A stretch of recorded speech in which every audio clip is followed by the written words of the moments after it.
C'est forte de deux convictions que la RATP a souhaité participer activement à la construction du dispositif Rebooting RH.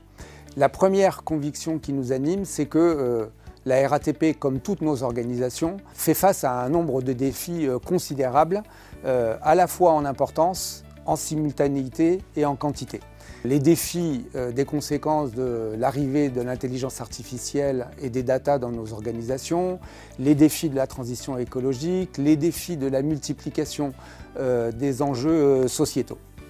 La deuxième conviction, c'est que face à ces défis, la fonction RH a nécessairement besoin de développer, d'augmenter son impact et donc son influence. Or, quand on se retourne sur le marché de la formation, on n'a pas trouvé de formation, de dispositifs à la hauteur des défis que je viens de rappeler et à la hauteur de la considération qu'on considère devoir témoigner à nos équipes et à la fonction RH de manière générale. Et donc,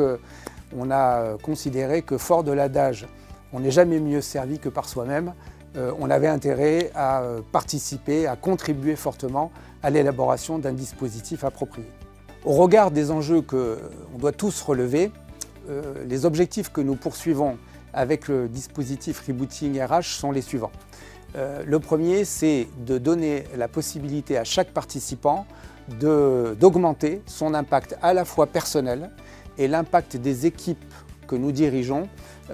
au sein des collectifs dans lesquels nous intervenons. Le deuxième objectif qu'on poursuit dans le dispositif, c'est de proposer un environnement de réflexion, un environnement de travail, un environnement de partage qui permettent à la fois de pouvoir se livrer, de pouvoir s'écouter, de pouvoir en toute liberté partager des solutions, des problèmes, des challenges avec une dimension multi-entreprise qui fait qu'on s'ouvre nécessairement au-delà des organisations dans lesquelles on a l'habitude d'intervenir. C'est, troisième objectif, la possibilité de rencontrer des expertises extrêmement variées, des thèmes extrêmement variés qui développent notre capacité à penser de la façon la plus systémique possible. Et puis, c'est quatrième objectif, un endroit où on essaye de développer notre capacité de curiosité, notre sensibilité